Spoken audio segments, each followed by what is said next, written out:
एक दूर दराज का गांव, चारों तरफ घने जंगलों से घिरा हुआ, जहां दिन में सब कुछ सामान्य लगता था, लेकिन जैसे ही अमावस्या करीब आती, गांव का माहौल बदल जाता।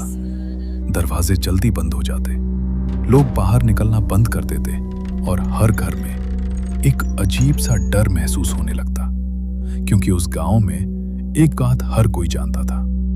हर अमावस्या की रात गांव से एक इंसान गायब हो जाता है, और सबसे डरावनी बात, कोई भी कभी वापस नहीं आता। राघव शहर से गांव छुट्टियों में आया था। राघव पढ़ा लिखा था और इन सब बातों को अंधविश्वास मानता था। उसे लगता था कि ये सब लोगों का बनाया हुआ डर है। एक दिन उसने गांव के बुजुर्ग से पूछा, हर अमावस्या को कोई गायब क्यों हो जाता है? बुजुर्ग ने उसकी आंखों में देखा और सिर्फ इतना कहा, जिस दिन तूने ये जान लिया, उस दिन तू भी गायब हो जाएगा। लेकिन राघव डरने वालों में से नहीं था।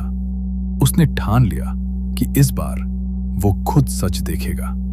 अमावस्या की रात आ गई। आसमान पूरी तरह काला था, चांद का कोई निशान नहीं। गांव में ऐसा सन्नाटा था जैसे सब कुछ रुक गया हो। राघव ने धीरे से अपने घर का दरवाजा खोला और बाहर निकल आया।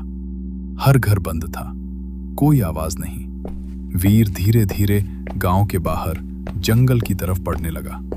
तभी उसे दूर एक हल्की रोशनी दिखाई दी। वो सावधानी से उस दिशा में बढ़ा।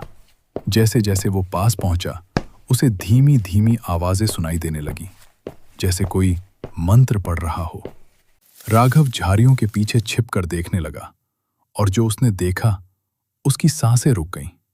गांव के लोग एक गोल घेरे में खड़े थे।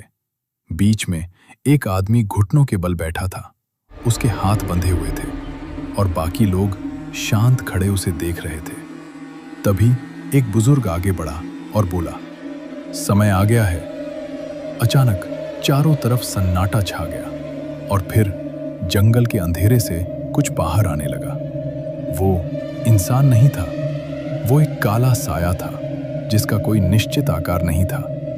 वो धीरे धीरे आगे बढ़ा और उस आदमी के सामने रुक गया। वो आदमी चिल्लाने लगा, मदद मांगने लगा, लेकिन कोई नहीं हिला। कुछ ही सेकंड में वो साया उसे अपने अंदर खींच ले गया, और वो आदमी गायब हो गया। राघव का दिल जोर जोर से धड़कने लगा। वो पीछे हटने लगा, लेकिन तभी उसके पैर के नीचे टहनी टूट गई। आवाज सुनते ही सबकी नजर उसकी तरफ मुड़ गई। राघव जम गया। कुछ पल के लिए सब कुछ शांत हो गया। फिर वो बुजुर्ग धीरे धीरे उसकी तरफ बढ़ा और बोला, तूने देख लिया। वीर कुछ बोल नहीं पाया। तभी बुजुर्ग ने बाकी लोगों से कहा, अब नियम नहीं बदल सकते। राघव समझ गया, अब अगला नंबर उसका है। वो मुड़ा और भागने लगा, लेकिन कुछ ही कदम बाद वो गिर पड़ा। लोगों ने उसे पकड़ लिया और उसी पेड़ के नीचे ले आए।